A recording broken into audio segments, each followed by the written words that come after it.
ఎలా తిన్నాం? ఏం చేస్తాం చెప్పండి ఒకసారి. అంటే అట్లాగా ఒకళ్ళు బతికెళ్తే ఒకళ్ళు కూలీ రాకపోయినా ఆ డబ్బులతో గడుపుకోండి. మరి ఇంటి తెలుసు కదా, తెలుసా?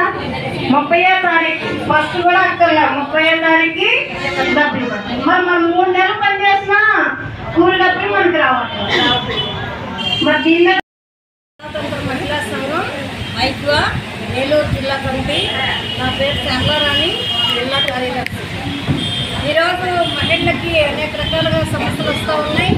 అదేవిధంగా గ్యాస్ ధర పెరుగుదల, అట్లానే ప్రభుత్వం చెప్పిన సూపర్ 6 కూడా అమలు చేయాలి అని చెప్పేసి మేము డిమాండ్ చేస్తూ ఉన్నాం.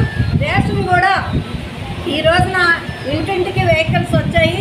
రేషన్ షాపుల ద్వారానే రేషన్ తీసుకోవాలని, అట్లాగే ఎవరైతే రేషన్ బియ్యం తినరో మేము నగదు రూపాయలు ఇస్తామని చెప్పేసి అన్నారు.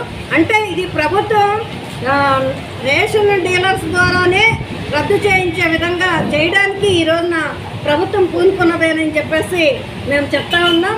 అందరికీ అర్హులైన వాళ్ళందరికీ కూడా పెన్షన్స్ ఇవ్వాలి అని చెప్పేసి, అట్లాగే మహిళకి ఇచ్చిన సూపర్ 6 పథకంలో మహిళకి ఫ్రీ బస్సు కూడా వెంటనే అమలు చేయాలి అని చెప్పేసి మేము డిమాండ్ చేస్తూ ఉన్నాం.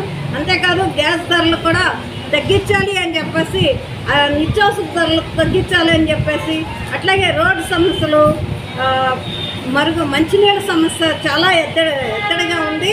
మంచినీళ్ళ సమస్య వీటిని అమలు చేయాలి అని చెప్పేసి మేము మహిళా సంఘంగా డిమాండ్ చేస్తూ ఉన్నాం. తల్లికి వందనం కూడా అమలు చేయాలి. ఈరోజు జూన్ నెల వచ్చిందంటే మహిళలందరూ భయభ్రాంతులకు గురి అవుతూ ఉన్నారు. పిల్లల్ని చదివించడానికి అధిక ఫీజులు కట్టలేక అనేక ఇబ్బందులు, అప్పుడే ఎవరిస్తారా, ఎక్కడ తెచ్చుకోవాలి అప్పులు అని చెప్పేసి ఎదురు చూస్తూ ఉన్నారు. కాబట్టి అమ్మకు వందనం వెంటనే, తల్లికి వందనం వెంటనే అమలు చేయాలని చెప్పేసి ఐక్యంగా డిమాండ్ చేస్తూ ఉన్నాం.